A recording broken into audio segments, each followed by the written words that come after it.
to have another one ready. So I never know when your burps are done. They're never truly done. Are the burps ever really done? As long as I'm breathing gas into my body, no. Glad that happened. Okay. Muted. What? Who's muted? You're muted? No, I just muted my phone because it was jangling. Got it. Yeah, I should do that too. Oh, there it is. See? Wasn't done. It's done now. We thought, well, I don't know about that. Drinking Sprite. It's like Sprite and root beer, man. They're bubbles. Any soda will just give me. I take one sip of soda and I'm like, I'm going to burp. I'm just burping and farting the rest of my life. All right, I'm ready when you are. Yo, what are we going to do for an intro? No, I don't know. Maybe we... Never mind. What? I can't. Never mind. You can do whatever you want. I'm gonna. Okay. Hey, so what should we do for an intro? I know we should do. We should maybe shove it up your butt. Really? Okay, whatever. Dude, I'm too tired for this. I'm too tired for this. Are you done? You get that out of your system? Okay. I'm done. Go ahead. Okay. On this week's sode. Okay, I just had one more to get it out of my system. I'm done for real now.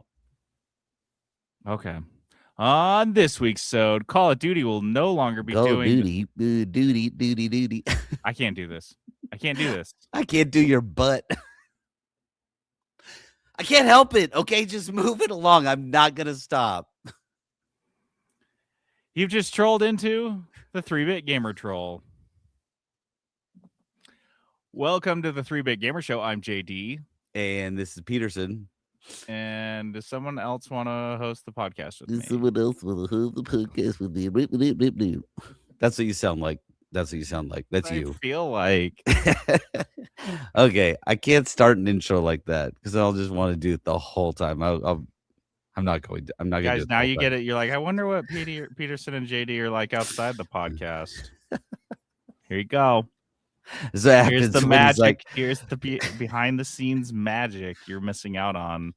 The DVD commentary of our podcast. It's just me interrupting JD, making fart noises, just mocking what he says for no reason. Just like for no reason. You just have the instinct. You just got to do it. Got to get it out of your system. Like this fart. Okay, I'm done. Live from the 3-Bit Gamer Show.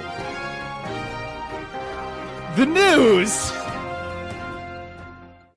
All right, our news this week is brought to us by Crave Cookies. Crave Cookies is a cookie shop. 55 of them all over 55 deep the country. They're all over the place. And if you're like, oh, this is a Utah-based podcast, so I'm outside of Utah, I'm not going to get one. In fact, there are fewer stores in Utah than there are like half a dozen states outside of Utah. Yeah. It's like a majority outside of Utah now. Tons of them. It's like a Florida establishment at this point. Basically a Florida and an Illinois company. That's like the idea. Yeah. So you go to cravecookies.com, you can see they've got a rotating menu each week, a new set of cookies. This is the last week of the 2-week rotation. We're going back to a single week rotation coming up, or I guess it's out now. This shit's out now. Mm-hmm. The peppermint hot cocoa, that's the one that's got marshmallow cream, marshmallow fluff on top of like a chocolate cookie. It's dope. I thought that would be my favorite one this week. It wasn't. Mm-hmm. I'll tell you which one it is. Was it the Biscoff gingerbread? No. Well, there's the Biscoff gingerbread, which is a gingerbread cookie stuffed with Biscoff. The Carmelita, which is that was my favorite one. Carmelita is so good. It's so good. Dude, all of our oatmeal doughs I just adore. And the Oreo cheesecake, which is basically a giant Oreo. And finally, the holiday cupcake. Which was my second favorite. Love that one, too. Just basic, just classic. Dude, I'm telling you, Crave has the best sugar cookie. Like, I'm just going to say that. They've got the best sugar cookie. Yeah, we've got it figured out there. We got it dialed in. So get the Crave Cookies app. Get down to a Crave Cookies. See if there's one near you. Go on cravecookies.com. See if you can find one in your neck of the woods. If not, we'll just build one Just by let us you in know the next where. couple of years. Yeah, Get we'll there. just plop one down. Let me know. Yeah, we joke, but like really, like the company salesman is like a good friend of mine, and if you got a state that you want us to start selling in, he doesn't care. He doesn't care. So just let me know. You want to crave Name cookies? a state, he'll do it. Yeah, we'll plop one in there. Yeah, we like plopping. Let's go to Crave. Get your cookie on. Call of Duty will no longer be doing back-to-back Modern Warfare or Black Ops releases. Oh, wow. Oh, no. Interesting. Like, who's... Terrible news. They should have done this, like, a decade ago. You know why they didn't? And I had this realization today, and I was just, like, kind of maybe sad. Because it was working. They were like, if we release 2 a year, they would release 5 Call of Duty games a year because people just buy them. There are so many people. Bro, I got a new Call of Duty. All right, I guess I gotta Call get of Duty and FIFA. That's literally the only video games. That's what they think video games are. Yeah, is those 2 games. And so yeah, if they put out as many Call of Duty games as they could, there will be people buying them, and I mean, it's hard to say no to that, especially you're a publicly traded company. You're beholden to shareholders. Yeah, you kind of, they're like, why aren't you releasing one every year? They'd buy it every year. You do it, and you see that, wow, they do buy it every year. You just have to keep doing it. So this was tucked away. I think they probably would if we didn't have prominent game modes that are just like always online game modes like Battle Royale, which doesn't really die. Like you could just do that for several years, you know what I mean? And so they're like they want to play this, but they want a new map now, and let's do a new map. So they're putting new content into this game that they've released because everyone wants the same few game modes. And so like it's not like when they would release a Call of Duty before, you were playing like those team battles or whatever they're called, and so you're just like those, you would just have that, and they weren't releasing new maps all the time. They were just like, we're not gonna releasing a new map, we're releasing a new game. And so people just do that, but now they're just like updating maps, new guns, seasons, new everything. And so they're like, why would we are releasing a new game every year, it's just under the same Black Ops 12 umbrella or whatever. Well, and Call of Duty has a problem because of what you're touching on, is that if any of these regular Call of Duty players look away from that endlessly spinning wheel for one moment, they just wait. Well, maybe this year I won't get Call of Duty. What's Battlefield? Everyone's talking about Battlefield. What's I'll play that instead. See what that's like. They get that. What's Apex Legends? If you have one person leave this Call of Duty ecosystem even for a minute, I feel like you lose them forever. It's like when we started podcasting, and one of the absolute rules, which we follow to the letter to this day for some stupid reason, is that you never miss a week. You never miss a week, because every week people will break. And hey, that's what we were just talking about a couple weeks ago with the Crave Cookies menu, is that we found that when we switched to the 2-week, people were skipping that second week, or they were telling us they were, because they're like, well, I just want a new one every week.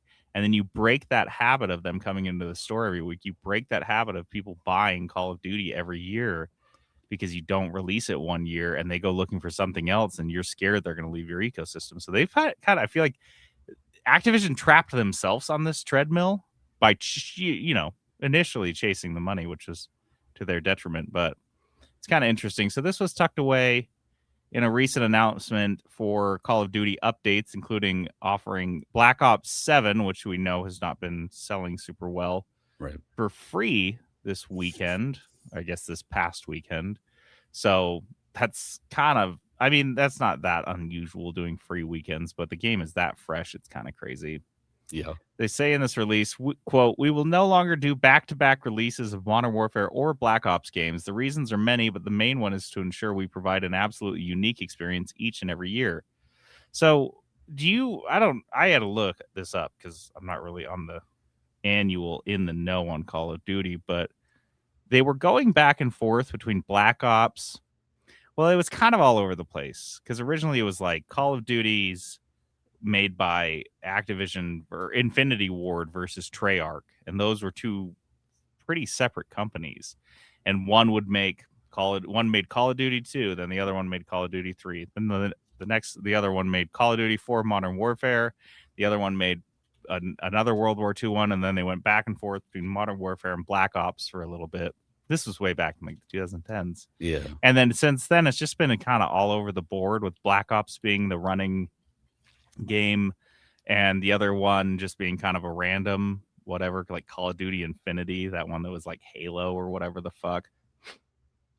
Until 2022, where they did Modern Warfare 2, and then they did 2023, they did Modern Warfare 3.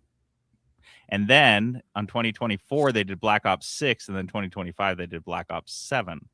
So I don't think that what they're saying here is necessarily that they're not going to be continuing an annual release. An annual release, just not the same. But they're not doing back-to-back games, which I don't understand what the mentality on that was in the first place anyway. Doing 2 Black Ops and 2 Modern Warfares in a row. I don't know. That I feel like is designed to make people skip this, either the first or the second iteration of that. You skip the second one. You buy the first one, you're like, I just bought this. I'm not. Yeah, and they only spent a year on it. I'm pretty sure it's not going to be that fundamentally different. So they say in the interview or in the release, we will drive innovation that is meaningful, not incremental. While we aren't sharing those plans today, we look forward to doing so when the time is right. AKA, we're not firing anyone, we promise. Please don't go look for other jobs. To be clear, the future of Call of Duty is very strong, and we believe our best days are ahead of us, given the depth and talent of our development teams. Guys, we love you. Please don't leave. Well, not until we figure out how to replace you with AI. We're not going anywhere. Yeah, AI can't do our next Call of Duty game. So, like, we need you guys for a little bit longer.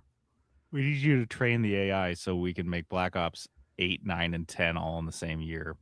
We're doing monthly in the same monthly release. I said to say monthly releases. Yeah, full price. It's gonna be terrible. $70, $90. His AI is. I wouldn't cheap. say it's not like the cost of an employee of a human, but it's like a swimming pool of water every minute that it works. Well, that's true.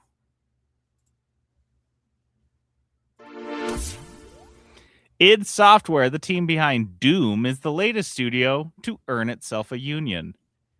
They did it. 165 out of 185 total employees at id announced that they're forming a wall-to-wall union in conjunction with the CWA, which has just had a boon for their such a great couple years efforts. For those guys. What about those 20 out of 185 who voted either against or abstained? I just hope they were all sick.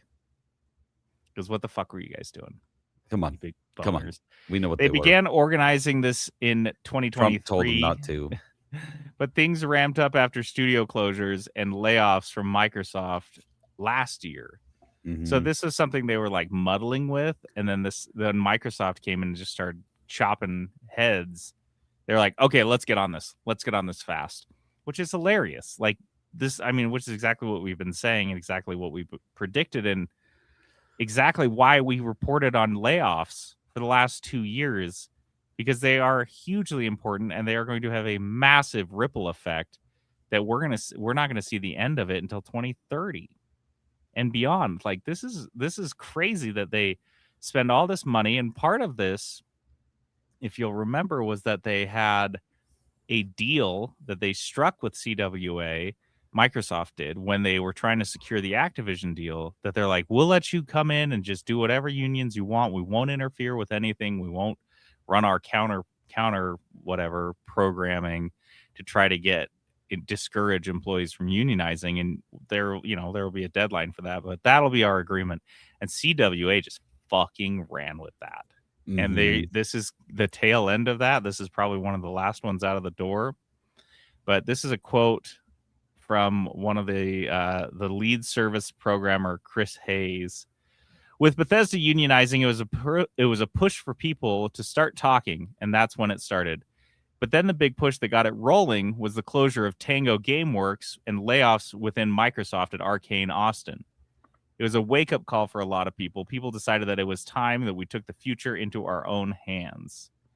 And he goes on to talk about that seeing unionized studios that were facing layoffs from Microsoft, but they were already unionized, protecting their employees were protected, 10 months of benefits, pay, and that on top of everything else also encouraged them to unionize. So yeah, this article, this is an Aftermath. I don't know if this is a new outlet for me. I hadn't seen this before, but I hadn't either. Pretty well reported. I probably have to start following these guys again, or for the first time. But it goes up .site. Nice. The article talks about how unions will keep people. This is really what I liked is they say that unions will keep people in the industry longer, which will keep their experience in the industry longer, which will ultimately improve games. Because that's something we've talked about with layoffs and everything else, is the institutional knowledge, the brain drain out of the industry over the past couple of years is going to be a very insurmountable thousands of people, hurdle. Tens of thousands. It's crazy. We're getting up to 6 figures.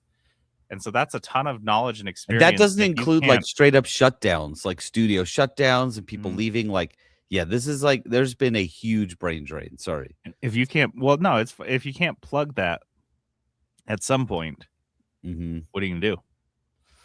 So, and I've said this many times, but like a union is not like what you were kind of touching on. Union is not going to stop this stop layoffs. Layoffs still happen to unionized employees, but as you said, it's not just a off the cuff decision because for example, if they've negotiated, like you said, 10 months of benefits or something like that, it's not going to save the company money this quarter or next quarter. Like it's going to layoffs as they should. Genuinely, like union or not, I think layoffs should cost the company a lot of money. Like you should be in such a dire situation that that's your only option instead of that is the go-to option when you need your stock price to jump. And that's you have no further plans other than make the stock price go up a little bit.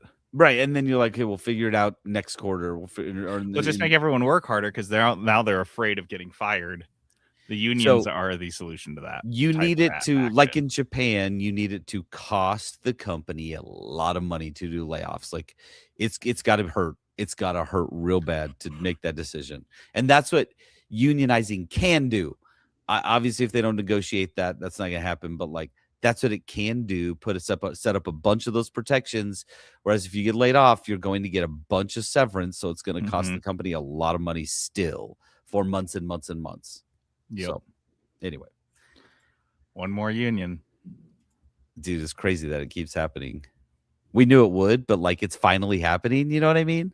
Yeah, no, it's crazy to be having said that. You've been saying that for like 8 years now. There was like 2 years where like we kept thinking like, why is it not happening? Like we thought it would happen, and then it didn't, and then it didn't, and now it's even COVID didn't push it as much. Right? We thought it honestly would. Like the Microsoft acquisition has done more for unions in this country. It's crazy in tech unions than almost anything in the past 20 years. Yeah.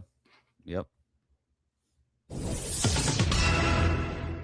Rockstar's union-busting quagmire is deepened with heat from the UK's Prime Minister and a number of MPs, not to mention more from the IWGB. Rockstar keep going. Unceremoniously fired dozens of UK workers for discussing unionizing last month, and I don't think that's okay. In fact, I don't know that that's legal in any countries where unions operate. So kind of strange. There's a YouTube channel named People Make Games, and they revealed recently that employees on the Discord server, because all of these employees that were let go were on the same Discord server. Yeah. They were discussing unionizing with the IWGB, which is the Independent Workers Union of Great Britain. And they apparently shared in that Discord group a specific message from Rockstar that was regarding changes to the company's Slack message policy because they were trying to cut down on off-topic conversations. And that's why Rockstar fired them. Mm-hmm. That's what People Make Games believes was the impetus for Rockstar to take legal action, or this is the legal justification for firing the workers for breaking confidentiality, was that they shared info about a Slack policy change. That's pretty fucking flimsy. That is true. Flimsy. I mean, I guess theoretically that could like realistically hold up. Like, yeah, this is policy changes that aren't in effect. Like, we could, but like, that's not, look, that's what they're saying. That's what they will say is the reason. That's not the reason. No. Like we know that we know what's happening. A judge or a jury that's what happened. I don't know. Right. Or whatever they have. In a state like Utah, where it's a right to work state, you could just easily do that. Like that would be easy. I don't know the laws over there in the UK when it comes to employment, but like you could easily make that case in the US and be like, yeah, no, they were talking about company policy outside of company, outside of the company intranet and ecosystem. And so like that's you can't do that. So we have to let them all go. Again, these are not even then, that is not a fireable offense, no. I would say. No. This is just like a, hey, if anything, and what we haven't heard is that they haven't cracked down. There was never a crackdown like, guys, you can't be doing this. If you got a Discord server with non-employees on it, you can't be talking about employment stuff on there. Like that's not okay. And if we find out about that, then we'll have to take corrective action. But let this be your warning, right? There's none of that. And these guys they were talking about union stuff, and like they're just took that as the opportunity to be like, let them go, get them out of here. Yeah, and they fired him. They call it like gross incompetence or gross negligence or something. They used some pretty harsh language for firing them, as if these people were all looking up like child porn on Rockstar servers or something. I know, made it sound like it was so egregious. Yeah. It is not that egregious. No, it was sharing a fucking memo. So Rockstar released a statement. Finally, they've been just radio silent on this one, which is pretty funny. They said that these fired employees, quote, distributed and discussed confidential information, including specific game features from upcoming and unannounced titles in a public forum in breach of company policy and their legal obligations. That's fucking ludicrous to argue that they were talking about specific game features. Why would that come up in that Discord? And then that again, that's not like there wasn't like some big leak, right? This would happen after just it doesn't pass the smell test. Like I get it. Yeah, you can't do that. Yes, what a great way to put it. Do that, but that they found out about this as they were talking about unionizing and unionization efforts. Oh, just like a coincidence, man. And they were like, we don't know. We don't know. They were talking about Grand Theft Auto 7 in their union Discord, and that's it. Somebody snitched too. Somebody snitched. That's what you got to figure out. And they weren't snitching that they were talking about game features. They were snitching that they were talking about unionization efforts. That is what happened if I had to put money on it, right? Because they're not like. So here's the question: is this the Judas Iscariot who, of like the Dead Sea Scrolls, or of like the Bible? Because that's the question. Which Judas is this? Is this Judas somebody that was actually attempting to help the union long term by doing this, and he's going to take the heat as the snitch, but in reality he went ahead and lied to Rockstar and said, hey, I was in this Discord group, man, and oh man, they were posting screenshots from all of our unreleased games. It was a big deal, and he knew he was lying, but he knew that would cause Rockstar to fire him and kick off this whole snafu. No, I say this guy's covering himself. Just a little Weasley snitch bastard who like doesn't like unions, and he likes 30 pieces of silver. You know how I can get ahead? I can be the one. I can be the one that tells about it. So IWGB released a statement in response to Rockstar's claims and said, Rockstar's latest statement is littered with falsehoods and disinformation. They have given multiple conflicting reasons to explain why the workers were fired, as if attempting to reverse engineer a rationale for their dismissals. That's fucking hilarious. That's it. Yeah. And it's going to be fun to show this timeline in court. Be like, so they said this, and then they said this, and then they said that, and they're all different. So what is it, Rockstar? Why did they fire them? Yeah. They so this goes beyond now, because we talked to, I don't know, like a week or two ago about a British MP that was addressing this in Parliament. And now it's gotten all the way up to the tippity top. Keir Starmer, the Prime Minister of the UK. Did you say pierced armor? Yes, I did. Pierced armor. Is that his name? What's his name? Keir Starmer. Keir Starmer. I say, okay, keep going. Said it's a deeply concerning case when asked about this. Every worker has the right to join a trade union, and we're determined to strengthen workers' rights and ensure that they don't face unfair consequences for being part of a union. Our ministers will look into the particular case, and they're going to get back to us. Edinburgh MPs Tracy Gilbert and Scott Arthur also tried to meet with Rockstar at their Rockstar North headquarters in the UK, and there was a huge standoff at the door over signing NDAs, because Rockstar will you walk into the Rockstar studios and they immediately they point a gun at you and they frisk you with your hands on the wall, and then they put you in handcuffs until you sign an NDA. That's just how it works at Rockstar Games. This fucking dude. So they said the meeting began with us as MPs. This is from the statement from these guys. Refused entry unless an NDA was signed, a request they eventually withdrew after it being made clear this would not be signed. I mean, Rockstar's love of abusing NDAs is legend. They're like, you're going to tell somebody about GTA 6. And they're like, GTA 6? What do you, I am 70 years old. I don't know what you're talking about. And I was in high school, and I was in pre-calculus or calculus, one of these classes. I was not very good at it, but there was one chapter I was really good at, which was matrices. I was way good at like doing matrix stuff. It was like your thing. You get it. And I feel like there is one fucking lawyer at Rockstar that when he or she were in law school, they just crushed NDAs. it at the NDA part. And they're like, this is what we do. Bread and butter. Like, it doesn't matter. What we fucking do in this studio is if everyone that steps in these doors has signed an NDA, I can cover our asses legally. You could kill a man inside Rockstar North. But if I have an NDA signed by everyone in the building, we're Gucci. I've covered murder. I've covered manslaughter. This. We just have to have the NDAs.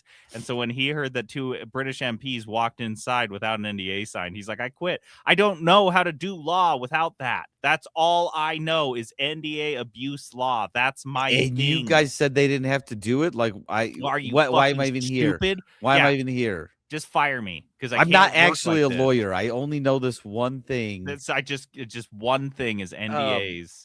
I love that, like, there's no good outcome in this for Rockstar. Oh. At the very worst, all losers. They will have to buy out some parliamentary guys. Like, they'll have to pay them a ton of money. And the House of Lords don't come cheap, man. It's in the name. Dude, I was like, it's in the fucking that's name. Their best case scenario. Like, they are going to pay up a lot of money for this. And maybe that's why the Saudis are like gonna own them. We'll just like, buy them. So after this meeting, they finally get through the door. They said the meeting only entrenched my concerns about the process Rockstar used to dismiss so many of their staff members. I was not assured that their processes paid robust attention to UK employment law. I was not convinced that this course of action was necessary. And alarmingly, I did not leave informed on exactly what these 31 people had done to warrant their immediate dismissal. Dude, HR over there just killing it. Fucking thing that the MPs went inside the building and talked to Rockstar reps and left worse. They left feeling worse. Like you said, there is no outcome where Rockstar is like on top of this. They can't, like, They waited. This has No. been like weeks. This happened weeks ago, and you guys don't have your shit together by this point. This is fucking embarrassing. And like this guy said, it's alarming that they just did this knee-jerk firing on the advice of NDA lawyer in the back office. It's like, dude, just can their asses. I got this. They signed an NDA, right? Fucking can them. They can't, dude. It's been 3 weeks. They don't have a fucking statement. They don't have a line. They don't have a bullshit like story.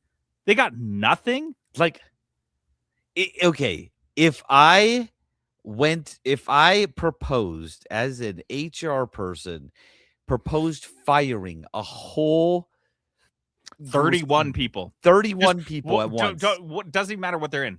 You're just any situation, 31 people, any situation, they could literally be like harassing, like they anything could be happening. They had an orgy, a 31-person orgy in the lobby. Like there were witnesses. I would during have the to children's run passion. that by so many people. Like this would not be. Can you fucking imagine? I can't. Like I can't. How? Like you said, how do they not have? How first did this off, happen? How? If I want to fire anybody, I have called my employment law person and been like, okay, what's the law? What's the legal precedence here? And they almost always try to get me to not do it. Like 9 times out of 10, I have to convince the lawyer why I do need to do corrective action. Yeah, because the lawyer's like, dude, my job's so much easier if you don't fire anyone. Because then no they're one like, wants to please sue don't us. do this, because then they like, here's what could happen. Like, do you have all of your ducks in a row? Like all of them. No missing ducks. Everything has to be you. I need documentation. Like it is crazy. And Rockstar let the ducks in the pond, and they're like now trying to get the ducks out of the pond and train them to walk in a row. But they're like, it's not going to happen. Who signed off on this? Dude. Did nobody look at this? Did they just let some like a year before HR person? Some people are saying the biggest video game release of the most important video game release of all time because of how much is hinging.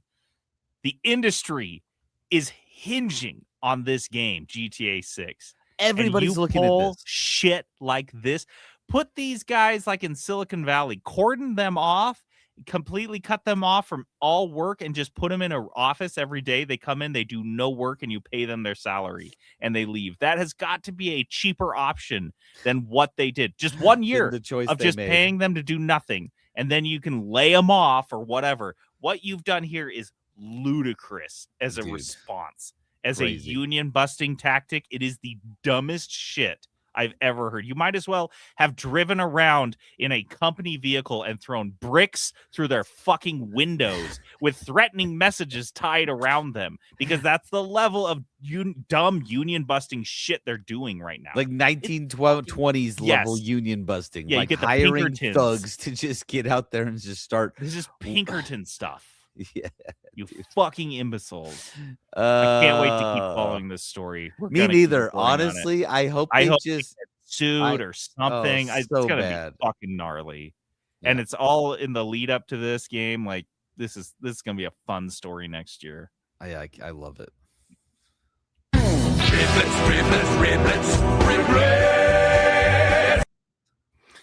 All right, here's some shorter news stories, some short ribs, as it were. Short riblets. Oh man, they're tiny. They're tiny. Are these pork riblets or are they beef riblets? Like what kind of animal? Are these people from? Really eat beef ribs? Yeah, they do. Dry and hard to get right. Yeah, pork ribs are just easy. Wrong, so much fat in there. Oh, fucking easy. You can make them in a slow cooker. You can make them on a grill. Beef Dude, I do them in the oven. Just like know what you're doing with a beef rib. Pork ribs, I put them in the oven with some tin foil over them and just like brown on a lower heat. And maple syrup. Dude, they're falling off the bone. Like it's so easy. Yeah. So yeah, I assume these are pork. Skyrim on Switch 2 is 53 gigabytes. It's still locked to 30 frames per second, and players are reporting terrible input lag. So just for context, your whole hard drive. So this is Skyrim on the Switch 2. This is the 2012 game Skyrim.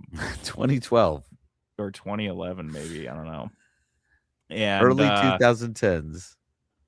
The special edition version of Skyrim on PC is 12 gigs. This one is 53 on the Switch too, and it's Why? apparently unplayable in handheld mode. Like if you're trying to play this in handheld, forget about it. Just like fry your machine. Yeah, and it's still 30 frames per second. Everything else is 60 these days, and at a minimum, I think the Switch port is 40, so it's like worse, and it's just like not working. Maybe we're finding that Skyrim does have an end date, but they did just release some other fucking Ultimate Edition thing. I mean, just like with Call of Duty annual releases, why would you stop releasing Skyrim if everyone keeps buying it? They just keep buying it. I assume it's not their fault for making a game that people keep buying, I guess. Yeah. Just like Tetris. Skyrim is like next gen Tetris. You just always expect it to be there. Whatever you're playing.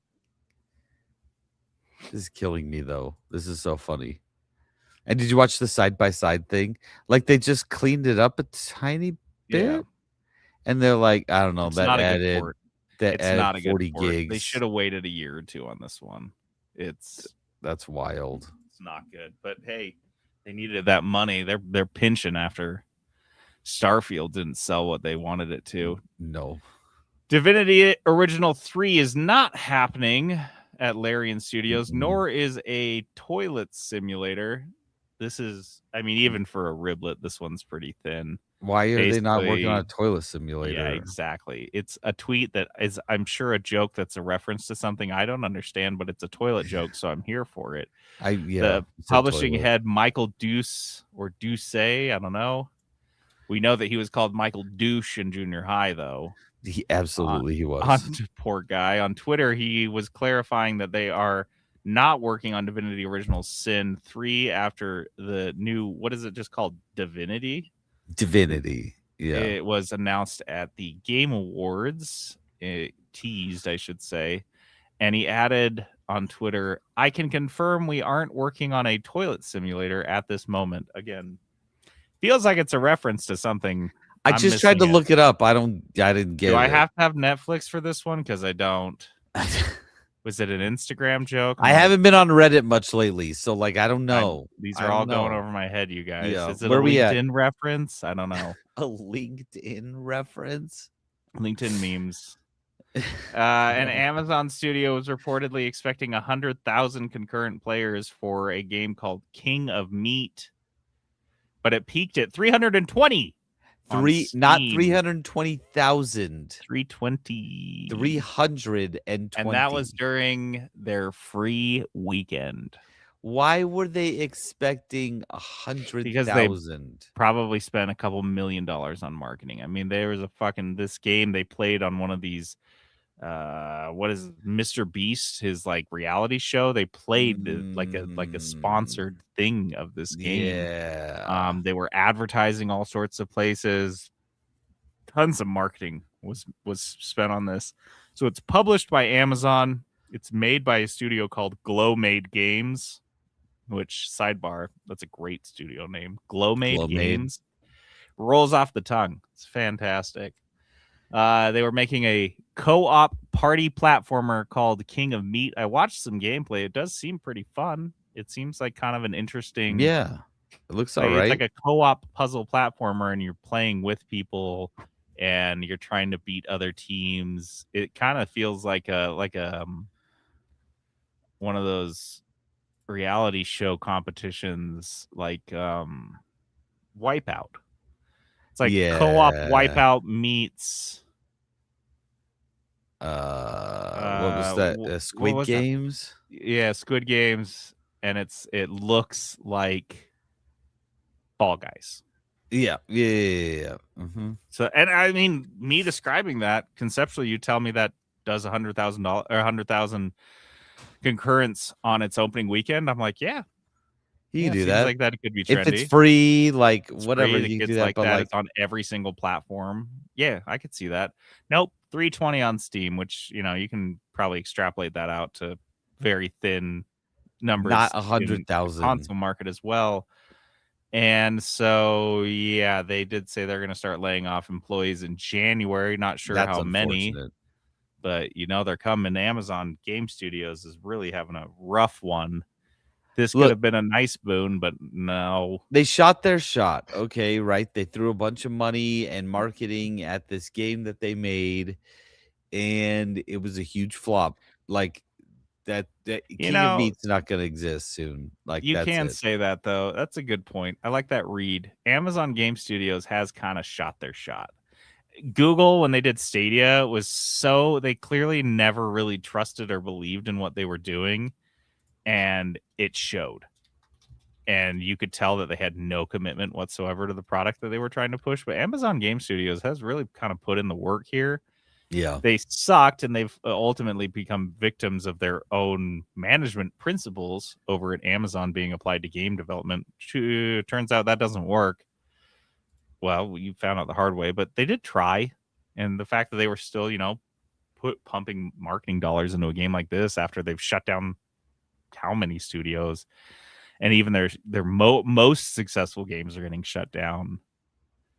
So yeah, Yeah. this is a bummer. This is a bummer, but I hope outside of obviously Microsoft that not even game, just large companies are realizing that just buying a bunch of game studios is not just a license to print money. You're not printing money with this. Even like getting Mr. Beast involved and throwing you have to have a game. It has to You be have to have good. a Make a good good game. fucking video game is like the trick. That's the secret. That's the industry secret.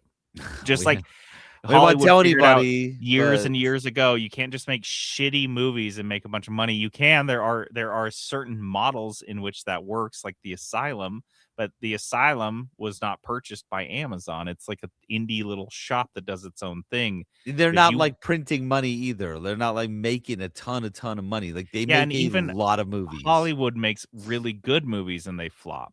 Yeah. So it's a very risky business, and I feel like it's keeps people who are very risk adverse business people keep getting into it.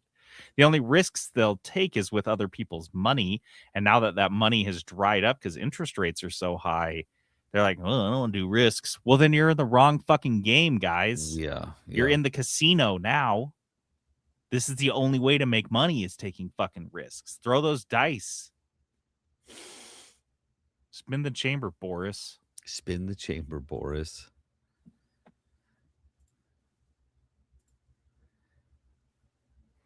Do you want to do the Blursty call?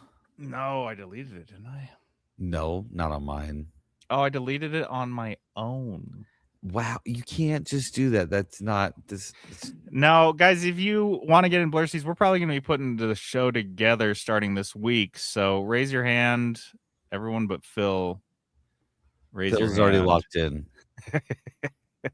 We don't need to ask. We're just gonna wait. We're not even gonna remind you, Phil. We'll just wait for yours. We know it's coming. I'd be like, Phil, I thought you were gonna send your thing. Like, how come you haven't sent that yet? And he's like, you haven't even talked to me about it. And I'm like, why would I? You should just know. You should just know to do that. It sounds stupid, Phil. Just do it. Don't even ask. Just bring it. Kudos.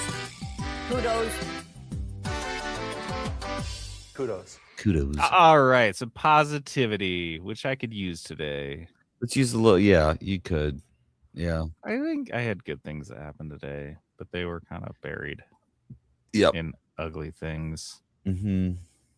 One of those days, you guys. Just like one of those days. You know, my favorite thing is that I've been working on is that when you have a bad day, for me, this is something I'm working on. Don't take me as preaching. But if I'm speaking in the second person, I promise I'm not preaching. But when I'm having a bad day, I think my instinct has traditionally been my whole life to try to make it better. How do we turn this day around? How do we make it not be a bad day? But I've been working on this new thing where I just accept it for what it is. It's a bad day. And if I keep fighting and struggling against that, trying to change it, it's just going to make it worse. Maybe not worse, but it's definitely not going to make it better. Because now, instead of just having a bad day, I'm hyper fixated on that thing. And I'm not just like letting it fucking happen. So This is the analogy I use with Peterson. I said it's being stuck in traffic. You can't smacking on your steering wheel, honking and flipping people off is not going to get you through traffic faster. It's not going to change the damn thing. So if you just sit there in traffic and just appreciate, I'm in fucking traffic. This sucks. And then you just deal with it. It's less suffering. It's better than trying to, trying to change it constantly, trying to fight with your reality or the present moment. Yeah. So that's been my thing. So I'm working on it, you guys. Okay. Here's my positivity. This one's fucking out there. I went to wash my truck. Yeah. At the self-serve car wash because my water's turned off here at my house, and I was thinking to myself, his water is turned off. His secondary water is turned off. I don't even have secondary, but yes, he's like paid his water bill. Like he's not like my water's shut off. I shower at the gym. What can I say? I get all my water in jugs at the grocery store. I just wanted to make sure that you clarified. I fill my toilets with water from like the grocery store jugs. No, my outdoor hose bibs are off. So I went to the self-serve car wash, and I couldn't remember the last time I was at the self-serve car wash until I was like, oh yeah, the last time the dog barfed on my rag rug. You know those like tightly woven rugs? Yeah. I think it was London. Who knows? They're always throwing up everywhere. That's just dog life, man. He's just yakking on a bone. So I watched that. She's like, just puking. They're just puking.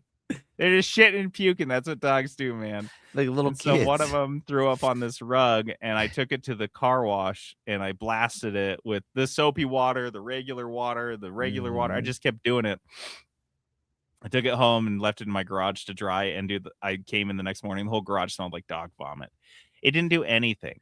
And I was like, it did get the stain out, but there was still like smelled. But you knew. And I was like, well, I'll just roll this rug and throw it in the garbage. And then I went to look at how much I paid for this rug when I bought it. It was like $120. I was like, nope, I'm fixing it because I'm not buying another. It's too goddamn expensive. I've had this rug for like 8 years now. I'm like, nope. And so this was a while ago because I remember this is the last time I went to the car wash. It was months and months ago, but I can't believe I didn't talk about it on this podcast. I took the rug, I rolled it up, I put it in my bathtub, filled it up with warm water and OxiClean. I use OxiClean for the laundry, and I like it. I use it for my whites, and I use it when there's stinky laundry, and I think it works great. And I had not thought to do this, and so I filled up the bathtub with this and put the OxiClean in there and just let it soak overnight. And like once or twice I came and like flipped the rug around and just kind of like gave it a couple squeezes, and I pulled this out of the tub and I rinsed it and it was 100. Now this rug, like, it was so fucking clean, and it still smells like OxiClean like 6 months later. I know it was like a Billy Mays thing, and it's like, oh, it's just like a scene on TV. If you guys have never used OxiClean, it works good. Absolute magic, especially for odors. Oh my god, there's nothing. I've never used it for odors. You ever used it? Yeah, if you have any odors and you need to soak something, OxiClean is the way to go. I know some people do like hot water and vinegar, but man, I'm telling you, the smell of this rug was utterly unholy. Okay. And OxiClean just cleaned it up, and you got to have a tub of this in your house. You got beings with orifices in your house. You need this. Beings with orifices. Yeah, you got buttholes and barf holes in your house. Buttholes and barf holes? That's a pretty good title, if I know. No! So myself. Buttholes and barf holes, which seems to imply the symmetry of it seems to imply that the butthole is your like butts come out of it. Yeah, that's butt true. Hole and barf hole. Well, you can call your mouth your barf hole if you want. Shut your barf hole. Shut your barf hole. Shut your barf hole. Start writing down if I ever get the opportunity in my life to tell someone seriously to shut their barf hole, you may just read my obituary the next day, because I'll be like, nah, that's good. I'm all good. I did it.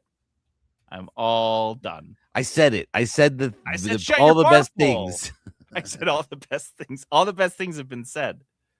and Alexander wept, for all of the greatest things had been said. All right, what do you got for us out of your barf hole? Okay, so I went to, this is a very local one, but I went to Luminaria. It's Luminaria is down at Thanksgiving Point, or up at Thanksgiving Point, depending where you're coming from, I guess. But it is this like Christmas light show, not light show, but like you go walk through, you buy tickets, you need tickets and a reservation time. You go walk through, and there's just like tons and tons and tons of Christmas lights. It's very Christmassy activity. If you need something to go, yeah, I want to say like take the family, but it's actually pretty expensive. Take the family members you like. Say a great date night type of thing, but like doing it like if you've got a family of 6, you don't want to take all 6 of them because that's pretty expensive family night to go look at lights and like listen to the kids tell you how cold they are. Because it's outside and you are walking, but it was really cool. Like there was a lot of really cool things, really fun things, a huge variety of like the types of lights that you were looking at, like colors and areas had themes. There was like my least favorite theme was the wintry theme of like you're walking. There was like Yetis and like the Yeti, which was fun, except for they were playing like there were speakers playing like cold windy sounds. And you're like, I'm already kind of cold. Like I don't need you to I play like the it. cold sound. I like I'm up it. in the mountains Ambiance. and freezing. And then you go into Candy Cane Lane after that, where everything's red and white and pretty and candy caney. But it's really cool. And I guess I can do this as a broader kudos, but like if you have something in your area like that, because there's a lot of stuff like this where you just go out and take somebody, like you said, take the family or a date night or something like that and go see the lights. I mean, you have to take advantage of this stuff at Christmas time because they don't do this other times of the year. There's not just like light show. You're not in Vegas all the time. If you're in Vegas, you do have access to light shows all the time. But otherwise, like, people putting up just tons and tons of, millions of lights. Go see it. Go out there and take a look at it. Just do some Christmassy activities. That's what I told my kids. I was like, what do you want to do? Some Christmassy stuff. Lily wanted to go ice skating. So we went ice skating yesterday. Do the Christmassy stuff. I'm a huge proponent of that. Just go do it. Have some fun. Go see the stuff. It only happens this time of year, and then it's done. Then just everything's dreary and bleak again. So for 11 more months. This one's called Luminaria. How is it related to Cavalia? It's not related to Cavalia. There's no horses, Courvoisier. no horse billboards. Past the. Do you remember all the horse billboards? Yeah. For Cavalia. It's not related. That turned my to head that. when I was like, "Wait, you finally went?" There's no horses. I didn't see a horse. I guess that doesn't mean there were no horses. I just didn't see any of them. They weren't close enough to see. Yeah, it was dark. There were Christmas lights, but the horses were not visible. So if you're looking for horses, you might be disappointed. Horses wrapped in Christmas lights. That sounds like a real fun time. Thanks for listening. That is exactly what I saw. That sounds great. Well, you say we don't have a clip for this thing? I guess we can play this. It's a Nintendo one. No. This is just this was our next best beat. And I'm not in the headspace to like do a rap for this, but like for the Game Awards. Not really the Game Awards. Yeah. Or whatever. Game Award trailers. Game Award trailers. We don't cover the Game Awards here. Yo. This is a pretty sweet beat though, right? Right. At the Game Awards, it's the trailers, dog. Not the Game Awards. It's the trailers. The good stuff. Not all of them either, just some of them. Trim the fat. There we go. So the Game Awards had a ton of trailers that were interspersed between the awards, which I think is fucking sweet. In fact, that is, if anything, would get me to watch the Game Awards at some point, maybe in the future, if I could ever muster a care for any sort of awards show that's not the Blursties. But yeah, we got some fucking awesome trailers. I think you watched all of these. I watched all the ones you listed. Yeah. Okay, I listed a ton. There are a handful we won't be covering here, not because we didn't like them, just because we couldn't do them all. So if there's any that I missed, feel free to drop in our Discord and post them there. But these are the bigger ones and the ones that kind of jumped out to me that I thought were kind of cool. Starting out here, Control Resonant. This was the sequel to Control, that dope game that was kind of based on the SCP lore It's like the of the internet. X-Files. Yeah, it's essentially a crowd-sourced story about that's like very X-File-y. Yeah. Like There's X-Files like on a global scale. Yeah, kind of a deal. And it was really, really cool. You played as a person that stepped into this government facility and the all Bureau. this freaky shit was happening. Mm-hmm. And you had a gun that was also like a weapon that just kind of changed into whatever you needed it to be. You could fly and do all sorts of crazy kooky shit. You had all sorts of abilities. It was fantastic. It was maybe like one of my favorite superhero games I've ever played. And they were the same guys that made Alan Wake that made this. And so we've been waiting eagerly to see what else they're going to come out with. And this is the sequel. This is the follow-up, Control Resonant. And ooh, boy, howdy, it does not This look trailer like Control. It's a little different.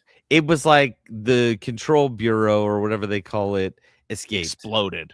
Yeah, like it's everywhere now. Because the idea is there's this giant building in New York that no one notices because it's just a big concrete building. And that's where it houses all of these crazy relics and artifacts and things that are otherworldly. And it looks like they all broke containment. And you are playing like literally, like there was like a scene from it where like it looked like the Bureau building or whatever, and it was like a bunch of people had crawled out and they were like bleeding dead on the steps. Like it looks like it is everything escaped. So you're playing as the original character. I believe her name was Jessie. You're playing as her brother. And it seems that you are using melee weapons instead of a gun. Mm-hmm. The crazy ass weapon he's using is like a bladed weapon, but it also transforms into whatever he needs it to. So at one point he's carrying two big sword type blades, and then he just shakes them roughly and the blades go falling, and then he combines it into one blade because it's all magic. And then as he's walking up to another group of enemies, that one blade turns into a gigantic hammer that he swings to smash them. It didn't even look like a blade. I think it was like a handle, a post, like a like it was just like a metal. It was like a bow staff that he can just transform into whatever. But it was kind of cool. Like the visuals of slick.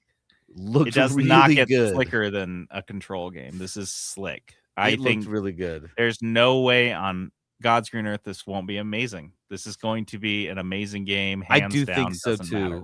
I think so too. And it had all the same type of stuff. Like they were flying in the air, and there was like it's gonna be totally different. It looks like it's gonna feel totally. It's gonna be a different game than the Control one. And I could see them bringing back the original character, which she only appeared as a voice cameo at the end, but I could absolutely see them doing joint protagonists or switching back and forth. It wouldn't surprise me. It looked really cool. It was weird to the point where you were like, I don't really know. Kind of feels like those scenes in Inception where the city's all warping or whatever, and you're like, what the fuck? Yeah, it looked like they were layers deep in stuff. Like, or like I couldn't Doctor Strange type of freaky-ish stuff.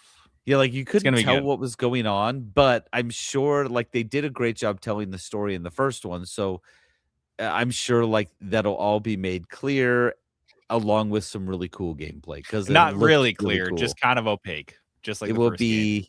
You're like, you kind of thought you knew what was going on, but then the game ended and you're like, wait, what? What happened? I think this one they'll have to give you a little bit more because it was like out there. Yeah, this one's gonna be sick. Okay, Control Resonant. This next one, it was Divinity. And by the way, I think no, I'm not going to post these all on our Discord. Just go look them up. You want to watch the YouTube videos of these?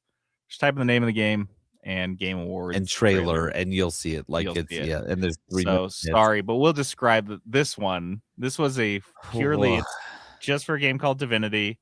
It is at Larian Studios, and they it's in a purely cinematic trailer. And one word. What word would you use to describe this in a word? Mine is gross. It was really gross. It was very much.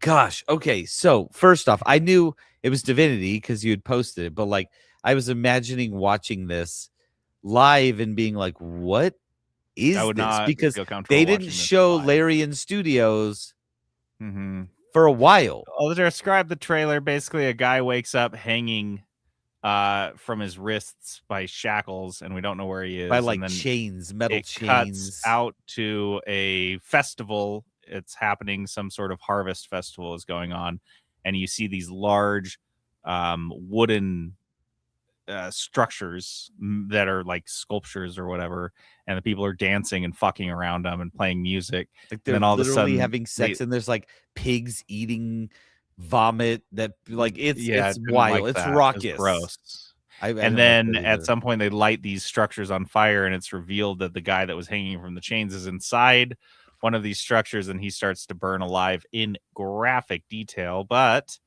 as a twist, his body starts erupting in these weird black boils that are reacting to the fire somehow, and that causes some sort of stir, and everyone at the festival runs away in terror. And scene.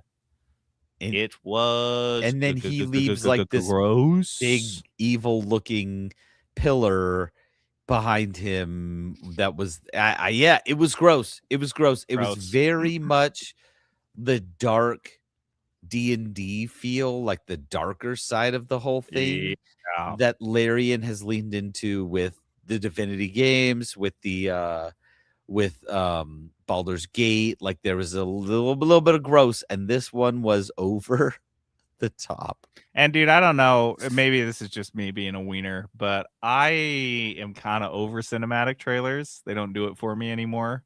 I want to see like it was cool of gameplay. Same. That tells me absolutely nothing about a game development studio. And then even, I mean, it's never like they're made with in-game footage or anything, which would be maybe something. Don't just tease me and then leave. Like you show a cinematic of God of War 4, for example. Well, that's all going to be in-game. And so at least I'll see what your game looks like, even in a cinematic form. But this one was clearly just like a CG movie they made. Well, and like Larian, the games often start with like a big opening, like cinematic like that. Like I could see that being, but like you need to show me a fucking video game though. You need to show me like what this is, because on like I'm assuming it'll be a D&D style turn-based type of game, just based off of their we don't know big successes. We don't fucking know a damn thing. We have no idea. We know there's gonna be pigs eating vomit though, so I didn't like that. Got the important part done. The pigs were eating everything. They're pigs. The next thing was another cinematic, and this one was just a teaser. Star Wars Fate of the Old Republic.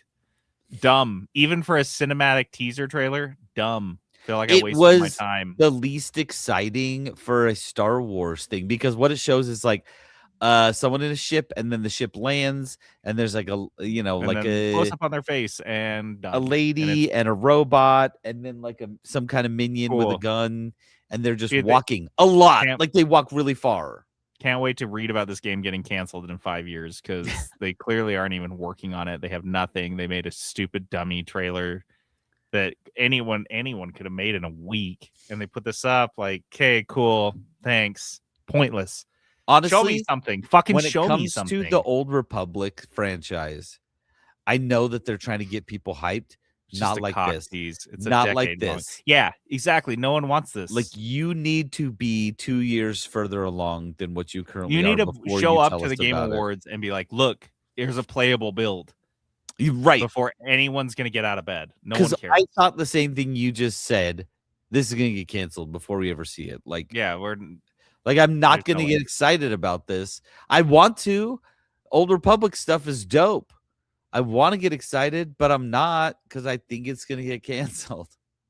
Yeah, And no, before it's they've got like a game, like they need to be 2 years further along before they even talk about this publicly. yeah, they at the end of the trailer they have the game director listed. Like, nope, doesn't do it for me. Don't like it. Nothing. Next up, It did but not. this one made up for that one. Star Okay. Wars Galactic Racer fully washed Fate of the Old Republic out of my mouth. Pod racing, baby, it's back. God, they even got Like a pod Sebulba. racing game. Yeah, just like the pod racing game on like the GameCube or whatever the hell that was so dope. Dude, this looks awesome. Like, unironically, looks fucking cool having a super fast racer, essentially, like which is what pod racing was. It's just like reaction times, and you're going so That's what they damn talked fast. about. They're like, we need racing back the way it used to be, just like lightning Sebulba's fast. in Like, this. Come on. I want it. Okay. Star Wars Galactic Racer. This looks like it could be fun. I'm not interested at all in a pod racing game. I don't think it's coming out next year. But they had more. But there was substance to this. Yes, there was actually. That's why I'm like, okay, they showed us what the game looks like. Is it something I would spend $60 on? No, but it would have to be incredible. It would have to be incredible for me to be excited to play it. But hey, we wanted them to make Star Wars stuff. Just make Star Wars stuff. Yeah, and they've done it. And there's no Skywalkers in this, I assume. So that's great. They made a Star Wars game, and Anakin's they actually made a game. Fantastic. Little pretty little Anakin. This next one, Total War Warhammer 40K. Guys, it's here. Honestly, it's here. This is the one that I like. Okay, so I had just been talking with my buddies. I was like, man, we need to do another a Total War night where we're playing Total War. And they're like, which one's the best one? I was like, Warhammer, easily. Like, so good. It's so good. Mm-hmm. This is Warhammer 40K. So this is the other ones are like the fantasy Warhammer. This is futuristic Warhammer. So this is like 40,000 years in the future. Space Marines and the orc, the orcs who talk like the bunch of British guys, like a bunch of British soccer fans, and like hooligans. Yeah, some hooligans. So this is what this one is, and honestly, brilliant. This game probably be amazing because they have crushed the other ones. I don't think there's been like a really bad Total War game at all. Like, they are what they are. They do it well. Everyone knows what they're getting. This will be that. Just we're going to see a lot more vehicles because it's the futuristic one. So you're going to see more tanks, more vehicles, more laser weapons. But it's still going to be, there's going to be melee groups, and there's going to be ranged guys, and there's going to be some tanks and some, like, instead of spells, which there might be still some spells, there's going to be aerial attacks. You know what I mean? You're going to be calling in a strike, that sort of thing. And I'm here for it. Like, I don't even like Warhammer, guys. Like, I am not like a Warhammer. You are now. You're like you like fell into it backwards. Now you're. But they do a great job. Like painting minis. Like, I wish they would do this with Lord of the Rings. Like, give me Total War, Lord of the Rings. It looks good. It looks like good. That's what I want. But they said you can adjust the fingers, the way the fingers on your Space Marines look. So I think it's gonna appeal to the Super Warhammer groups. Yeah, they can paint minis in this game. Mm-hmm. I'm like you. I've never been into either Total War or Warhammer, and I might have to get into both just to play this game. It looks dope. It's gonna be good. It looks really cool. I promise you, it's gonna be good. No question. Cool. All right, so now we've got the strangest thing out of these trailers. This is the strangest thing. 2 Tomb Raider games are coming out around the same time. They almost indistinguishable. Like, but they're pretty indistinguishable. The same game, just different part of it. I don't understand why you would cannibalize this. I don't either. So much, other than Crystal Dynamics really leaning super hard on Lara Croft to save them. We've got Tomb Raider Legacy of Atlantis, which is a remake of the original Tomb Raider, which will be cool seeing a remake. It's not a remaster. They build it from the ground up. Yeah. Dinosaurs, puzzles, adventures, Atlantis. This is a far cry from the current Tomb Raider games where you're just running around, just gunning down. Game? Yeah. Well, kind of. The new ones are where you're You said playing that. as Laura Croft and you're shooting so many people. You're like, is she still like cracking wise, or is she just Is like she okay? She has murdered a lot of racked people. with PTSD because she's like a serial murderer? And then so that one looks dope. Legacy of Atlantis. I think that'll be kind of a good throwback for people that like the original Tomb Raiders. And then there was a trailer for Tomb Raider Catalyst, which was, like I said, a lot more shooty, killing guys. Of course, you're jumping around old ruins, but you're shooting a lot of guys. And so that's more of a modern Tomb Raider, and they're doing both. And I don't understand necessarily why they would wouldn't shelf you? one, because this one's coming out. Let's see, Legacy of Atlantis is coming out next year, and Tomb Raider Catalyst is coming out. Let me double check. 2027. So they're doing the Call of Duty model. So they'll both be coming out within a year of each other. Really interesting, honestly. Very interesting. I think I'm okay with that. Them like the release time frame. I'm not okay with cannibalizing the hype. That's one thing that you're like, you want people to be excited about Tomb Raider. Why would you do both games at the same time? Like at the same Game Awards trailers? Like that is so much less exciting. What you need to do, like I'm not a marketing guy, so I don't know, but I feel like what you need to do next year after everyone played this first one and loved it, and then we're like, did you like that one? Coming. We have another one coming out. Dude, that's a great point, because they should just hype the like remake of the like. You loved that original one. Here we go. We want you guys to play this again with our updated systems and graphics. It's gonna be dope. And instead they're like, you like Tomb Raider, here's double Tomb Raider. I don't know. Like it seems confusing. Yeah. So that was dumb. a strange one, but they both do look good. I mean, despite all that, they do look fun. Like just Tomb Raider games. They look, if they play like what they showed, they look very polished. Yeah. They look, which again, Tomb Raider hasn't had issues. I would say Tomb Raider games have not had problems. Like they've been solid. And so that's a good point. We've never had like a Tomb Raider game that everyone was like, oh, that is the worst one ever. We've had some middling ones. Like the game was okay. But yeah, the game played fine. Everything was happy. You know why? Because we never had a fucking Tomb Raider multiplayer. We never had a Tomb Raider live Tomb Raider as a service. Yeah, we've never had that, and so it's remained pure. You want 40 Laura Crofts running around Atlantis, and they all have like different skins, different dressed like Nicki Minaj. This next one, Ontos, I don't know, ONTOS, was giving me major BioShock vibes. The most BioShock non-BioShock game I've ever seen. Very cool. I thought more BioShock than BioShock Infinite. You're a first-person sci-fi thriller. They say thriller, I think horror, but same. It's narrated or otherwise voice acted by Stellan Skarsgård, which I was going to say that. Which Skarsgård was enough of this fucking guy. He is amazing in everything. He's in everything I like. I've loved him since Good Will Hunting. I just can't get enough of this dude. So he's great. I think it looks dope. You're injecting things in your arm. There's lots of syringes going into your body from first person perspective. You are, fucking with the nature of your own reality, stuff like that. Ontos, it's the spiritual successor to some other game by these guys. Soma, Soma. So this is like a follow-up or whatever. If you liked Soma, this one's just a gimme. Ontos. It just had the same. It had this. Like I said, it looked like BioShock. Like it had the same colors and visuals. I was like, yeah. If you told me that this was a BioShock game, I'd be like, yes, it is a BioShock game. Like it looks like it. Which is not a bad thing, you guys. Like we can make more BioShock clones. That's an underutilized genre. I think we're good on hero shooters. We're good on extraction shooters, but BioShock shooters are wide fucking open. Take it. Yeah. Let's do it.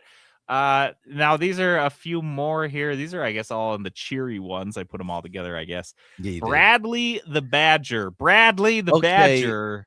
we need to talk about this Yes. for like what Yes. what am I looking at here? Yes. I don't know what this is. This is And you go ahead. it starts out as a pretty cool looking platforming puzzle game. It honestly reminds me of like an old PlayStation 2 game or an N64 game. Yeah, yeah. You're running around your badger. You said N64 game. I immediately, like, right when it showed gameplay, I was like, oh, Mario 64 is what it looked like. Yeah. Like, that's what it felt like. That was the vibe they were going for, I think. And different, it seems like at first I thought, oh, you're getting new levels or you're getting new powers and you're using them in each level. But after a minute, I got the impression that you're actually, it seems like every new level introduces a new suite of powers and abilities. Different powers for that level. And different powers. Yep. Mm-hmm. So everyone is different. Which made perfect sense when you got to the last part of the trailer, which takes place in the game developer's home in real life, where it shifts into a metagame of itself.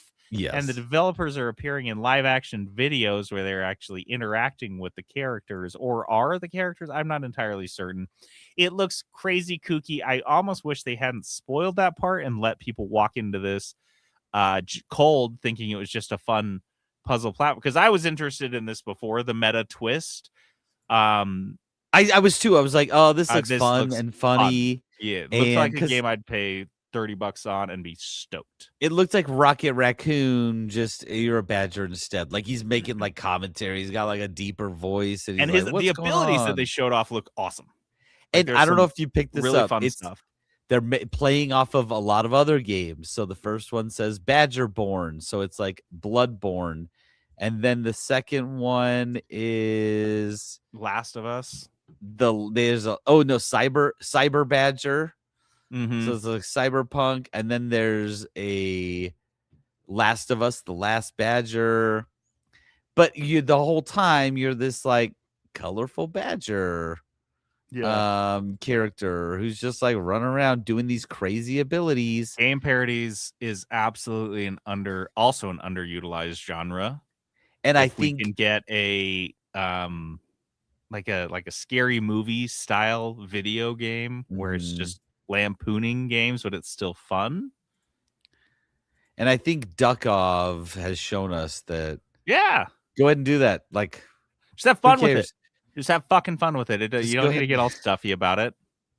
This game actually looks good, though. I guess kind of going back to it, like the game looks like it could be good. It was all gameplay. Again, if your trailer's not gameplay, fuck off. Forever. This was like almost exclusively gameplay. So makes me so mad when they don't have anything. So Bradley the Badger's on my wish list for sure. Looks that fun. One looked great. This next one was probably in my top 2. Coven of the Chicken Foot. Coven of the Chicken Foot.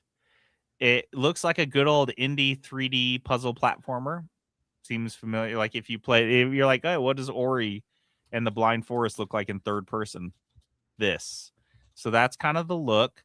You play as a little old lady, which was fun. I thought that was like hobbled old lady. I think she has a cane. I can't remember. Yeah, but you do have a cane. She has this creature, which is kind of spooky, kind of cute, that follows her around and mimics her behavior. So one of the examples that the developer gave in an interview that I was reading about this said that if the little old lady has the ability to pick up anything and put it on her head and wear it as a hat. And so but you don't have to.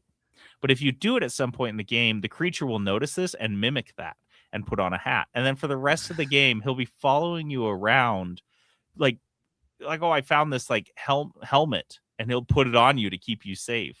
But it won't happen if he doesn't see you if he didn't see you put something on your head in the first place, he won't mimic it. So that adds kind of a fun little element to it. And again, it's just different. It's just really different from, and this is, I mean, I love these types of little indie games. We get a couple a year, and this seems like it's gonna Coven of the Chicken Foot. It'll be one of these years. It's only on PC for now, but it looked fucking adorable. It looked Like fun. in the weirdest way, it looks adorable because it's not like your creature is small; it's gigantic, Yeah, it's and like you're where the just an wild old things are lady. adorable, where it's Yeah, like that it's like level of it's like cute. this big golem looking thing with kind of like some white leafy stuff on him, and Mhm.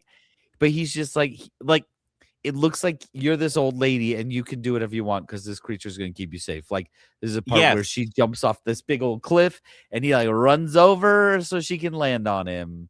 Well, And the he's like, developer said she's a witch, but she's yeah, not a very good one. So she's this oh, old, that's kind of funny. retired witch, but she's like kind of clumsy and kind Mm. of a fuck up. And I'm like, okay, sold. Like, Yeah, yes, yeah. absolutely. That It does look very cute. It looks like has the potential. It's not going to be like Goose Game big, Mm-mm. but it does have the potential to like people are going to talk about it because This will it's move some cute. units. Uh huh. Yeah, they don't have a release date. I'm I was even a gonna look year. up this studio. They did Uh, Wildflower Wildflower Interactive. Interactive. They did. Trying to think of what else. Because I I'm on just their saw. website right now. Tell me what other game they made. Coven of the Chicken Or Foot. maybe Their it was website's not. maybe it was the developer that made Oh a boy, different game. maybe. Anyway, Coven of the Chicken Foot. It looks really cute. Check it out. Check out the trailer. Again, it does show a bunch of gameplay. So A you'll know bunch what of it looks like. gameplay. But really cute. Oh, really cute stuff. I like that. And the last one here, Lego Batman Legacy of the Dark Knight. Looked pretty Lego Batman, kind of what you come to expect. It included quotes Yes, it from is. the entire lexicon of Batman films, from Tim Burton to Christopher Nolan, maybe beyond there, which I think is fun for Lego because you can't get away with doing that shit any other way. And honestly, watching this kind of helped me realize why Batman Lego has been so sticky, why it's still a thing. They made a Batman Lego game and then it just took off. They made 2 Batman Lego movies. Yeah. It doesn't make sense. It's the strangest format. Like, why is Batman why isn't there Lego? like a why isn't there a Superman Lego? Why isn't there Spider-Man Lego? Why aren't these why is it just Batman Lego? Why do they keep making movies and games and we just can't get off of this? And I watched this trailer and I was like, oh, I can kind of get it. I kind of get it. It looks good. I mean, it looks fun and quirky and humorous. And I don't know, it kind of looks fucking fun. I Okay, don't know. of all of these trailers, what's the one that you're like? Do you think would you be most likely to play, most excited for? It's kind of a toss up between Coven of the Chickenfoot and Control Resonant, but I think if I see myself, my top 3 were Bradley the Badger, Coven of the Chickenfoot, and Control Resonant. Mm. And I think I'd go with Control Resonant with a very close 4th place for Ontos. I think my number 1 would probably be the Total War Warhammer 40K. Yeah. That's like up my alley for sure. The other ones I just don't know. Like, of course, if Larian's releasing something, I'm gonna play it. Like, I am gonna play. I just don't know what it is, so I'm not like stoked for it. And same with the You Old know Republic nothing one. about it. I don't know anything about it, so I'm not stoked for it, or I probably would be. But Total War Warhammer 40K. Give me Total War games of so many properties. I want a Star Wars one. I want a Lord of the Rings one. I don't care. Just Game of give them Thrones. to me. Game of Thrones. Oh my gosh, I will come. Isn't that what you want, guys? Because I'll do it. just put it out there, man. Any others that are on your radar other than Warhammer? No, that's the main one, I think. Tight. Okay, let's move on. Dice of Destiny. Dice of Destiny is this game we play at the end of every episode. We roll a dice to help us choose a game's genre. We roll a dice to help us choose how much we can spend on it. And then finally, we roll a dice to decide who's going to play it, pick it, and review it. Last couple weeks ago, Peterson rolled a Game Pass game and Mhm. finally got around to playing the game that won every single thing at the Game Awards. Timing was just impeccable of this. Fantastic. Clair Obscura Expedition 33. I played You some. did it. I didn't Somebody play. here played it. Here's what I'll say. I didn't play enough to do like a full comprehensive review. I was Right. sick and then I had surgery and I've been like legit exhausted, but I did play a decent amount. Enough to where I'm like, okay, I think I understand basically what this game is. Clair Obscur, first I will say, let me preface all of this by saying it absolutely deserves to win the awards that it won. It was that 'Cause good. It won everything.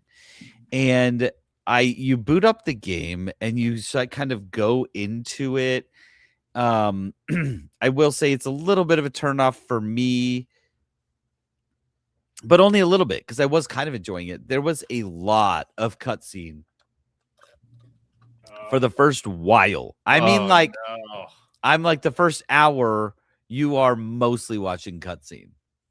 But what they do really well, and I think why this is like really one of the reasons, it's not the main reason, but one of the reasons why it solidified itself in so many people's hearts is it's the most French feeling game I think I've ever played. Yeah. Like you are The playing French JRPG, basically. It's right? it's a French JRPG, but it is very, very, very JRPG. Yeah. But like the music is just French instead of Japanese kind of sounding and feeling. It's extremely French. I'm talking like you've got like the if you're gonna like be like, okay, just a French song, play it in your head. Like that's what you're gonna hear, and that's what Clair Obscur does. It is like that. What is it? What's the instrument? The accordion thingy. So you got like I know I'm like doing the action. The accordion. It helps. It helps figure out what the word is to I do. guess helped you. They got that sound. Even like one of the characters is wearing a little French looking hat. And how the story starts is because you go into it and I don't know anything about it, right? I don't know anything about this. And your town, your village has been like essentially moved. It's just like off in the middle of the ocean now. And it's very like you're like, is this Paris? Is this Paris? Because there's like the Eiffel Tower like half destroyed and the Arc de Triomphe and like it's all broken up, and you're like, I think we were Paris. And This was Paris. there's out in the ocean, there's this huge pillar that has a number on it, and it's showing 34. And every year it goes down by 1. There's this evil villain called the Painter, and she changes it every year. And like you do these expeditions, like every year you send out a new expedition out to the pillar, and they never return. So it's got this very sad feeling to it, kind of like a hopelessness a little bit. Like people know, like you raised up and you've been training, like they learn how to fight and they're training and all this stuff. They know they're going to go on this expedition and they're probably going to die. Like everyone's like, yeah, no, we're going to die, like for sure. And so it's got like this somber feel to it, but there's like a celebration to send off the expedition. And it's like some of the people are celebrating and they're like, this is the one. And then everyone else is like sad. And like, it's very like farewell to the troops type of thing. Like, we're not going to see you again.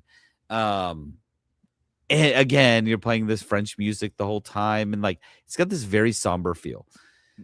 And then you actually get to the gameplay and it's RPG. I'd say it's very, Wait, that was all just cutscene that that's all, everything like, you beginning described? cutscene. Yeah. Fuck me. I'm Yeah. asleep at this point. I got a controller in my hand. There's I feel a like lot. I might as well have my dick in my hand. I just like, I did set the controller down because I was like, I don't know. Like, if I what- put my controller down during a video game, I'm not playing a video game anymore. I'm watching You're a movie or watching what- a it's so film. annoying. That was hard because I don't love that either. Although I will say for the first little bit I was like into it, and then I was kind of okay because it's all voice acted very well too. Like that's the one thing. It's very well done. Like I'm not complaining about any of that. Just maybe the amount.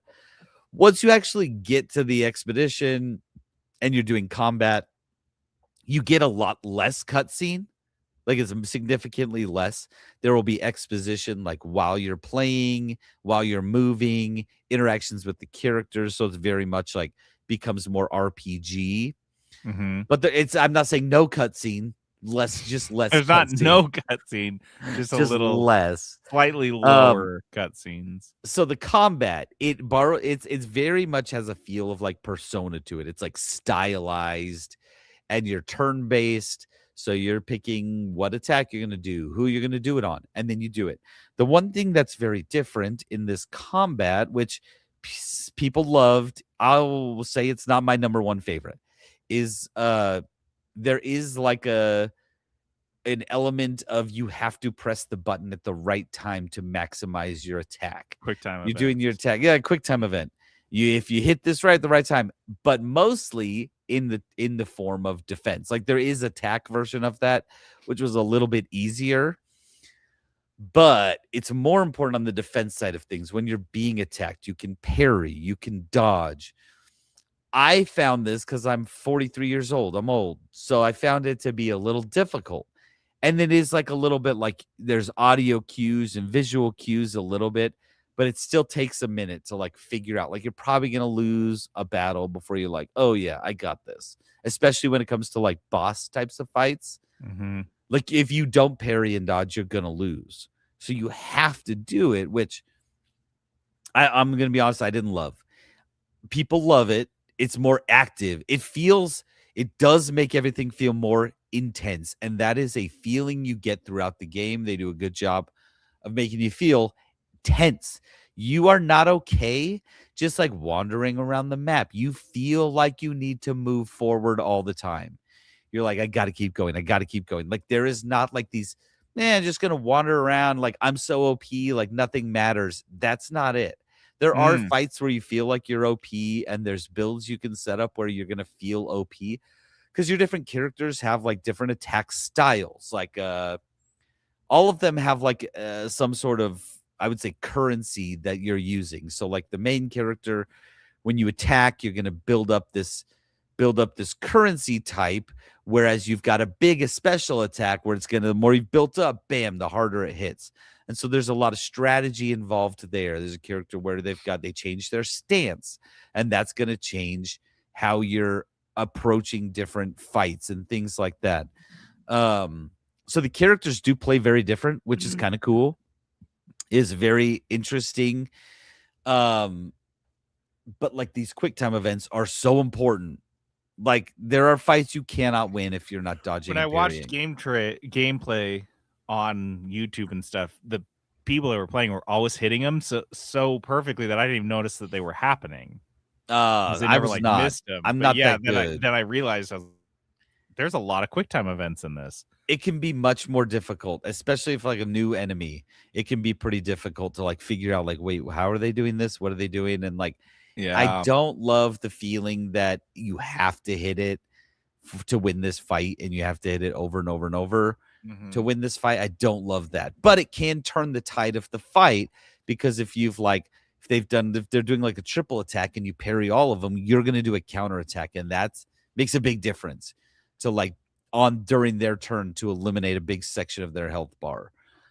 So there's that, and it is amazing. It's a really amazing way to do like turn-based strategy JRPG type of combat.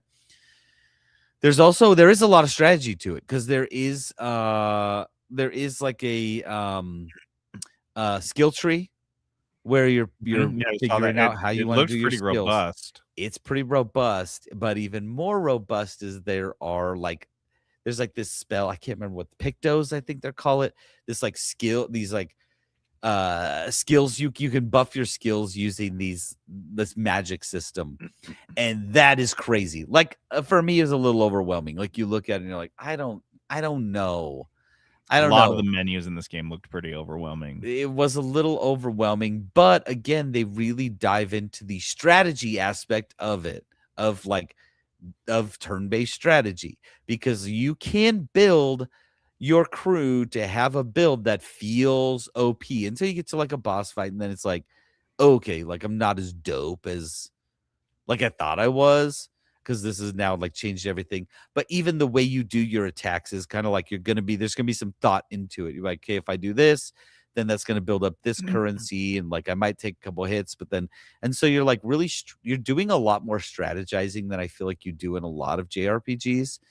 Um, and that was fun to an extent. It also is exhausting. The one good thing I would say, and I didn't finish the game, but I know like you can beat the game in 30-35 hours type of thing. This isn't a Persona game where it is 80 Hundreds. to 100 hours long Mhm. easily. You know what I mean? And so like you move. This game moves. The pacing is a lot hotter. You can do side quests. It doesn't feed you any of the things. It's not like, okay, you don't have like a quest log where it's like, do this quest and then like just select this one and we'll guide you to it. You'll like find a thing and you'll be like, oh, this is like a little mini game essentially to like unlock a new buff or get a new picto or whatever. Like, it's good. Like I absolutely understand why this game is so big, why it won so much stuff. It just has an incredible ambiance and feel to it. The vibe of the game is like, this is it. This is cool. It's very cool, but like they do what they want to do. They want you to move, and it feels like you need to be moving all the time. Plus, there's not like a huge open world element. Like you're kind of like, and it's not on rails, but like kind of. You're like, I'm supposed to go this way and do this. Like you know where you're supposed to go. Right. Man, it is a good game. It's good. It's good. I wish more studios would take note of this and be like, this game is beautiful and it looks like a true passion project of people that absolutely loved the game that they were building and the genre they were building it in. Like it looked like something that they I love when you can tell absolutely that loved. in the game. Is that And that's how and it they felt. said that when they were making this. They're like, there was this we felt like there was a gap here in these types of games, so we just went out and filled the gap. And apparently they were right. There is a huge fucking gap here, and They crushed it.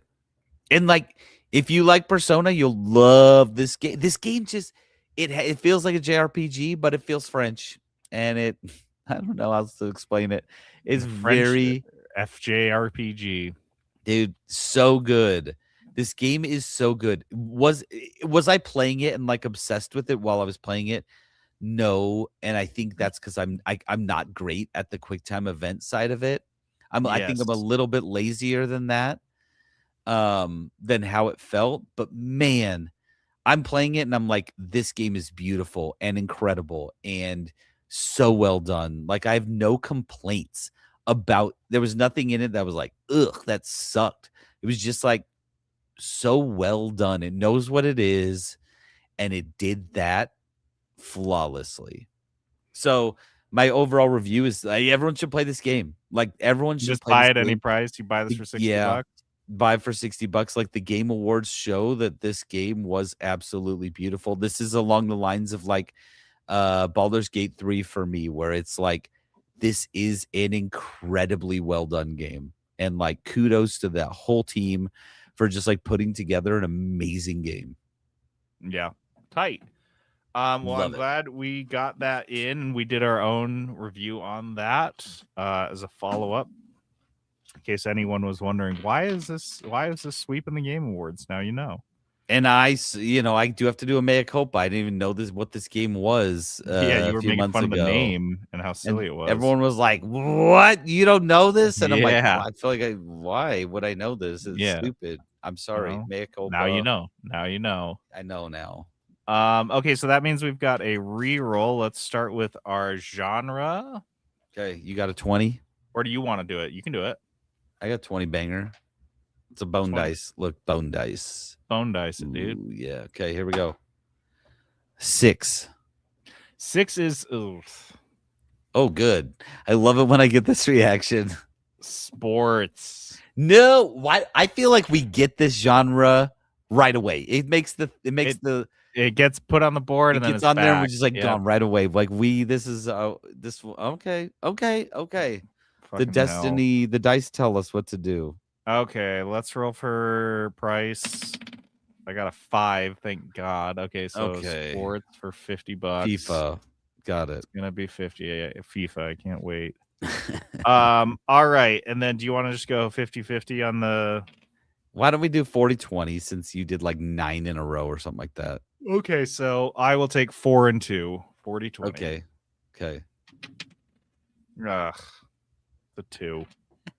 Eat a butthole with your barfhole. Come put your butthole on my barful, babe. I'm gonna get in there. Dude, rule 42. You need to find this right away. Okay, so I gotta play a sports game for $50. sports I'm so game. excited. Oh, Yay. sports game. Like we only leave this in here almost as like a punishment. It's obligatory. Dude, you no. have to have it on there. JD, listen, the dice have spoken. This is destiny because I pulled up Steam right now and on the front page, Steam Sports Fest, discounts, demos, and more. So there it is. There it is. What the fuck? That's wild.